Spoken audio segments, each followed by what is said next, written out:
Hi, third graders. Welcome back to our Read Aloud. We have started a new book. It's titled Tomorrow Girls Behind the Gate. We were able to read the first chapter. It was rather long. And we got to meet Louisa, the 13-year-old, and her best friend, Maddie. And we learned that this story is taking place in the future, even in a year that we haven't even met yet. And it's a really bad wartime, and that wealthy families, rich families that have enough money to send their kids off to this boarding school called CMS, Country Manor School, they're privileged enough that they get to go there. So Maddie and her parents, remember, are off in the army. So the Ballingers, Louisa's family, has taken Maddie in and even got her last name changed secretively, so that they could also send Maddie to this awesome CMS place so that they could be safe. And we ended the chapter where the girls were loading onto the bus, and the family doesn't know where their kids are going, because it's for their safety. So chapter 2. I was sitting watching the scenery go by on the interstate. The abandoned strip malls were passing, going further and further apart until I stopped seeing any at all. After a while, all the passers-by were field and forest, getting slightly greener as we drove by. There's no way we were heading to Bloomberg Woods. If we were, we would already be there an hour ago. So where were we headed? North. That's all I could tell by reading the road signs. Maddie was sleeping in the aisle seat next to me. At home, we sleep in side-by-side twin beds, and her gentle snoring sometimes bugs me at night. But now it's different. Her snoring is a comforting reminder of home. I wonder if Maddie misses her home. Her real home, that is, until her parents were both called away. The Frys lived in a tiny apartment in the city. Maddie and I met in kindergarten, and we've been friends ever since. It's as exactly as if we really are sisters. So this lie that we're telling really isn't that much of a stretch. Saying we're twins or even fraternal twins is funny, though. Our looks are so opposite. Maddie resembles both of her dark-haired, brown-eyed parents, one very fair skin like my mom. A low hum of conversations were filling the bus. I put down my e-reader and I was looking around at the other girls. Mrs. Brewster sits up front and hadn't turned around this whole trip, for as far as I've seen. But everyone else was pretty quiet, reading or listening to music or talking to their seatmate. I think we were all starting to get hungry and restless, though. There was a group near the front of the bus, and they all looked like they were the athletes, and they clearly have already bonded. They were a pretty good-looking bunch, all clear skin, toned arms and legs, and they chatted and laughed together as though they had been friends for years. Well, no one can return my serve, said the tall girl. She holds her arms up with a giant fancy watch on it. But my wrist, it's totally ruined. I have to wrap it up every time now.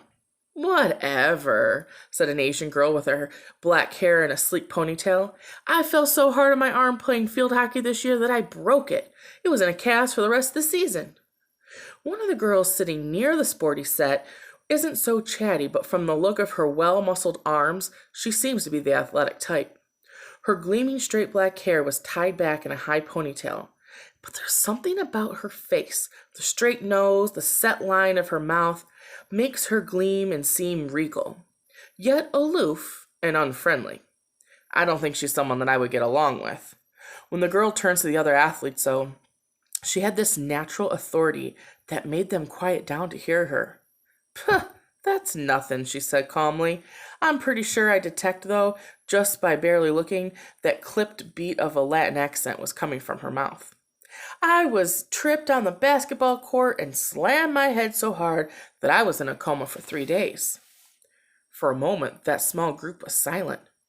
Wow, the tall one calls out, filled with awe. What's it like to be in a coma?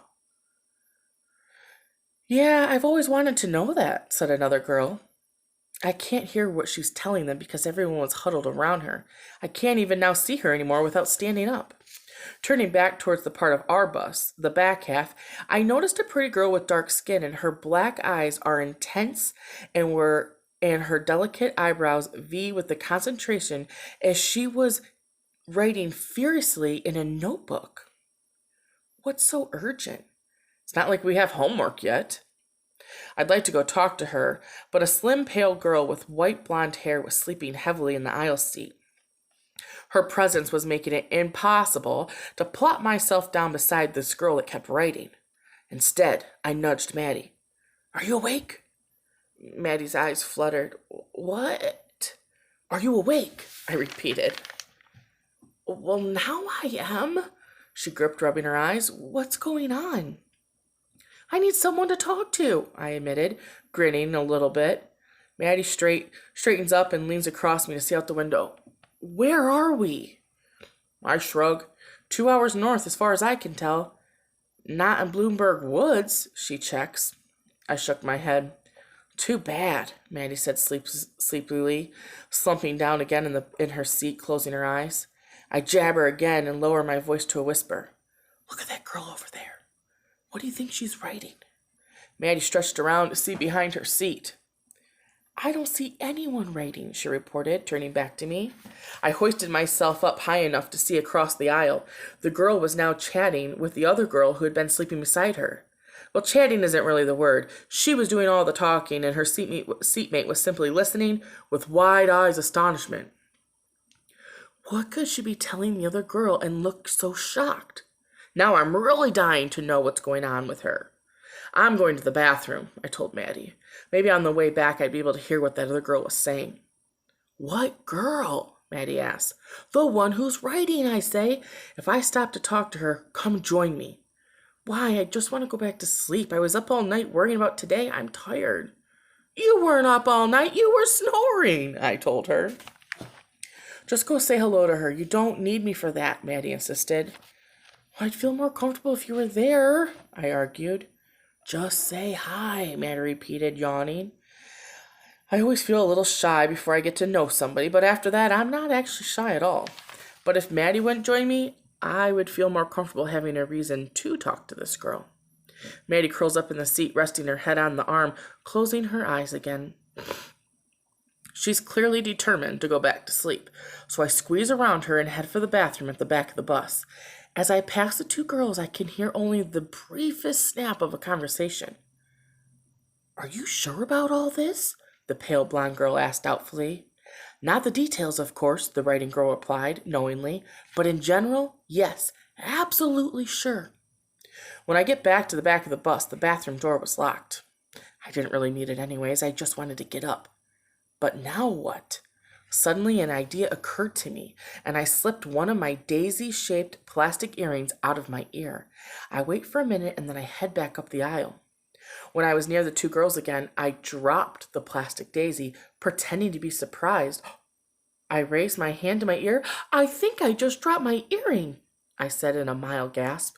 The two girls peered into the aisle. There, the girl who had been writing says, pointing to my earring on the floor. Oh, thanks, I cried, stopping to retrieve it. I'm Louisa Ballinger, I say, standing back up. Evelyn Poisoner, the writing girl replied with a friendly smile. I'm Jordan, says the pale blonde girl. Jordan waved for me to come a little closer, so I leaned in to hear her. She's not satisfied with the position that I was in. I was practically squeezed into the seat with both of them now. Jordan whispers, Evelyn thinks this is a trap. What? I said, wrinkling my forehead. What kind of trap? Who would want to trap us? The Alliance? I don't know, maybe, Evelyn replies. I'm sure this is just some kind of conspiracy theory, though. I can't help but laugh. A conspiracy to do what? That's what I'm intended to find out, Evelyn states, with equal parts of suspicion and excitement. I tried to tell my parents that this was all a setup, she goes on, and they wouldn't listen as usual, but that's fine. Now I can do some deep undercover work, finally be a part of the war effort, you know? I don't know what I'd been expecting, but it definitely hadn't been anything like this. I noticed now Maddie was peering around the side of her seat. Her expression was asking me, what's going on? I replied with a small shrug. I hadn't decided yet what I think of Evelyn yet. So you really think this is the Alliance plot or something? And you think that Mrs. Brewster is like the Alliance agent? Jordan added. She could be, Evelyn allowed, obviously warming to the subject, or she just might be an unwritten pawn. The Alliance could be tricking her too. Well, I vote for the Alliance agent, Jordan says. She scares me. I have to agree, Mrs. Brewster is kind of freaky. It has to be a plot. Why else would the location be so secret? Evelyn adds. Well, I countered, surprised to hear the same old words come out of my mouth this time. They're trying to keep us safe, aren't they? Evelyn sighs and shakes her head, seeming to pity my naive viewpoint. Whatever you want to believe, but I'm going to be ready. As proof, she tips open her notebook by my way, revealing what she had been writing down. There was lines, arrows, boxes, squiggles, and letters. LNR 64 with an arrow pointing up. What is it? I asked in a whisper. Lansing North, Route 64, she explains. She leans closer and lowers her voice to a whisper. I can barely hear her. It's a map. When everything goes down, I'm making sure I can find my way home. And see, I have it locked with a password. Suddenly, the screen reverts to a picture of a kitten in a little basket. I raise my eyebrows skeptically. Do you really think you're going to need a map? How can you be so trusting? Evelyn asked. It's just school. What makes you so suspicious? Well, maybe I'll feel better when I get my cell phone back then, Evelyn allows. I think maybe she was just being nervous. You know, new school, new place, and we're all just trying to get a grip on all this. But still, I feel better when I have my cell phone with me too. When I returned to my seat, Maddie's eyes were still wide open.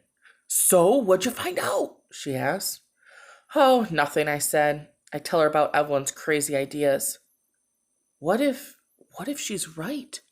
Maddie asked quietly. Or maybe they're just getting us out of the way because, I don't know, maybe something's really bad that's about to happen. I patted her hand and said, things are already pretty terrible, aren't they? They just want to keep us safe. And that brings us to chapter 3, which will be for tomorrow. And these chapters aren't labeled, so when it just says the next chapter, that's all that it is. So, I wonder what you're thinking about Evelyn. I wonder if you think that this is a setup, you know, what her theory is, or what the other girls are thinking that, you know, it's just to keep everyone safe. So the alliance would be like the bad guys in the war, like who's trying to, you know, fight the country. All right, third graders, have a great day. See you tomorrow.